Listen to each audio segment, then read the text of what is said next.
I'm here with Travis Oakes. Congratulations, lads. You got through the fighting chance too.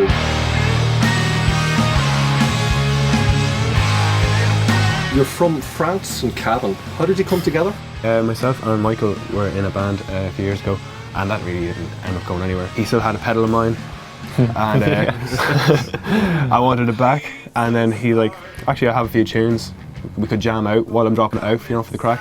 So he did, and we jammed out a few songs that he had written, and then we got Killian in. We played for a while as a three-piece, and during a session here one day, Taryn, who was also studying here, and he was in a room just across over there playing guitar, and I seen him play, and I got chatting to him and invited him along to our next practice. And yeah. How would you describe your sound? Alt blues, but touch of indie in there as well. You can rock it if you want to, but there's some soft melodies in there. Yeah. And when you write a song, do you write the lyrics or the melody first? We'll generally write, someone will have a riff or something, and we'll jam it out and work something out around that. So have a song, and then I'll go away and write the lyrics for it. Or sometimes we have full songs written as well, so we'll bring to the lads.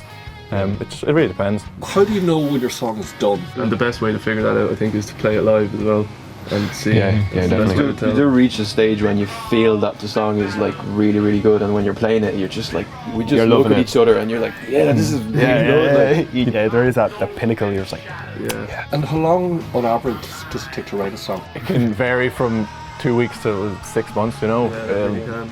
We'll always try to make it the best it can be, and won't play it live until we're happy with it. Do you think that songwriting can be taught or indeed learned? You can learn things.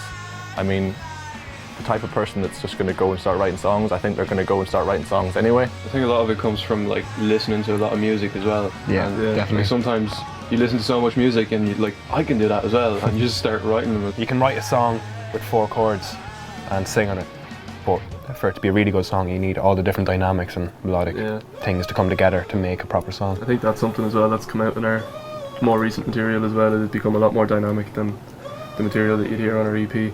Tell me, what's the best piece of songwriting advice you've ever been given?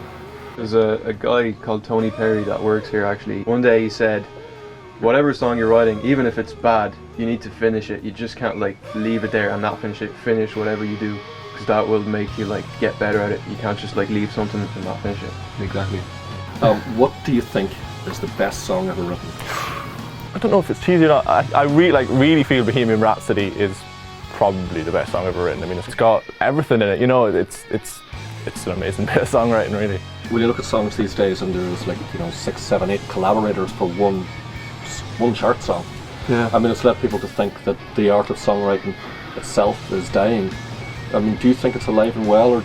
It depends. I mean, there's so many bands in Dublin alone writing so many songs on the high-end scale of things, in sort of pop.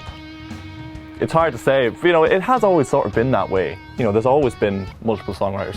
You'll find somebody who's, generally beautiful and someone who's really talented vocally, and then they'll get people to write the song for them because maybe they don't have the songwriting talent themselves, but they have what the masses want, and that's the kind of production package that's there. But most of the time in a band, it's musicians together writing, and so they're keeping the songwriting alive essentially. I think it's still there though. It's definitely still there. It's alive and kicking. It's alive and kicking. It definitely is. Yeah.